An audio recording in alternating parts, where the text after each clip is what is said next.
नमस्कार, आदाब, सत श्री अकाल। दोस्तों, आपने हिंदी फिल्म का ये डायलॉग तो सुना ही होगा कि अगर आप किसी चीज़ को शिद्दत से चाहो तो पूरी कायनात उसे मिलाने के लिए लग जाती है। कुछ ऐसा ही हुआ है सरू के साथ। कौन है ये सरू और क्या हुआ है उनके साथ, आपको इस स्पेशल स्टोरी में ज़रूर बताएंगे। सबसे पहले बता दें कि सरू है ऑस्ट्रेलिया का बिजनेसमैन और ऑथर। जब वो 4-5 साल का था तब वो अपने माँ बाप से बिछड़ गया था। आपको कहानी बताते हैं। मध्य प्रदेश के एक छोटे से गांव में सरू का जन्म होता है। माँ लेबर का काम करती है, लोगों के घरों में जाकर काम करती है और इस तरह से अपने बच्चों को पालती है। सरू और उसका बड़ा भाई गुड्डू, जो गुड्डू है वो ट्रेन्स को साफ करने का काम करता है। जैसे ही ट्रेन स्टेशन पर आती है और सफाई का काम गुड्डू करता है। तो एक दिन क्या होता है कि गुड्डू अपने छोटे भाई सरू को अपने साथ रेलवे स्टेशन पर ले जाता है। वहाँ पर सरू अपने भाई गुड्डू से अलग हो जाता है और वो इतना छोटा होता है 4-5 साल का कि वो डर जाता है और इसलिए वो एक ट्रेन में चढ़ जाता है और ट्रेन रुकती है सीधा जाकर कोलकाता। जी हाँ, यहीं से ही सरू की ज़िंदगी का एक टर्निंग पॉइंट जो है वो खुलकर सामने आता है। यहीं से सरू की ज़िंदगी जो है वो टोटली बदल जाती है। जैसे ही वो कोलकाता पहुंचता है, वहाँ पर सारे लोग उसके लिए अजनबी होता है। वो पढ़ा लिखा नहीं होता, उसे अपने माँ बाप के बारे में नहीं पता होता, उसे अपने गाँव के बारे में नहीं पता होता, वो किसी को कुछ नहीं बता पाता और बस सड़कों पर घूमता रहता है। फिर आखिरकार एक इंसान उसे पुलिस स्टेशन छोड़ता है और पुलिस स्टेशन से वो पहुँच जाता है अनाथ आश्रम। जी हाँ, अनाथ आश्रम में उसके माँ बाप को ढूंढने की कोशिश भी की जाती है, लेकिन उसके माँ बाप नहीं मिलते, तो इसलिए उसे लॉस्ट चाइल्ड डिक्लेयर कर दिया जाता है, उसे अनाथ मान लिया जाता है। और उसकी जो वेबसाइट होती है अनाथ आश्रम की, उस पर सरू की फ़ोटो भी डाल दी जाती है और उसके बारे में यही लिखा जाता है कि ये बच्चा अनाथ है। ऑस्ट्रेलिया का एक कपल जो किसी बच्चे को गोद लेना चाहता था, वो उस अनाथ आश्रम की वेबसाइट पर सरू की फ़ोटो को देखते हैं, अनाथ आश्रम से संपर्क स्थापित करते हैं और सरू को गोद ले लेते हैं। तो इस तरह से सरू जो है वो ऑस्ट्रेलिया पहुंच जाता है। ऑस्ट्रेलिया पहुंचने के बाद उसे अच्छा घर परिवार मिलता है, अच्छा खाने को मिलता है, कपड़े मिलते हैं, पढ़ाई लिखाई वो करता है, बिजनेसमैन वो बन जाता है।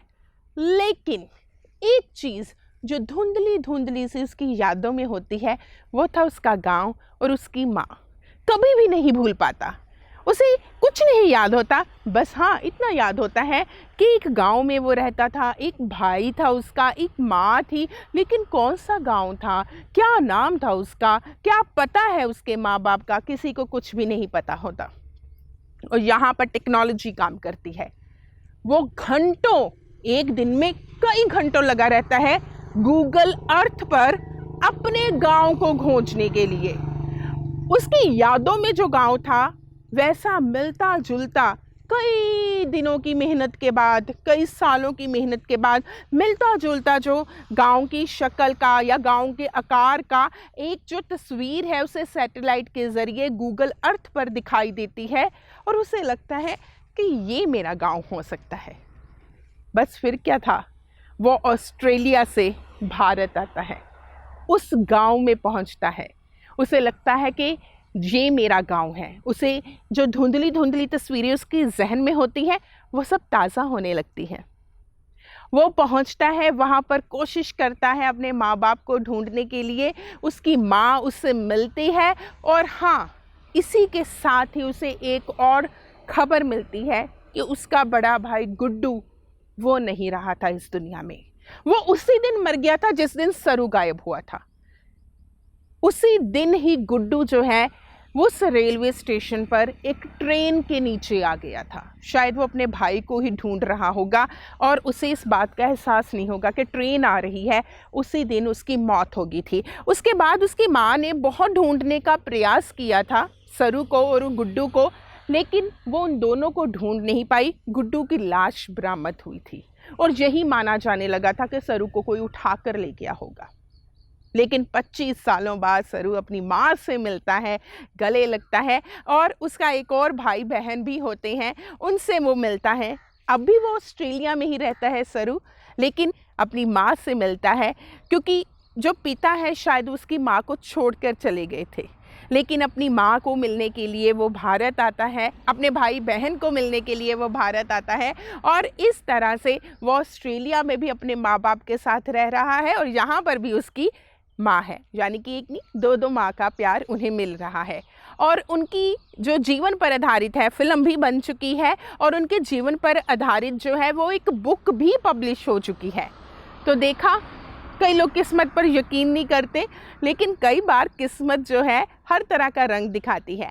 लेकिन किस्मत से ज़्यादा इम्पॉर्टेंट होता है कि आप में जुनून कितना है। अगर किसी इंसान में किसी चीज़ को पाने के लिए पागलपन है, जुनून है, शिद्दत है, जज्बा है, तो उस इंसान को वो चीज़ मिलकर ही रहती है।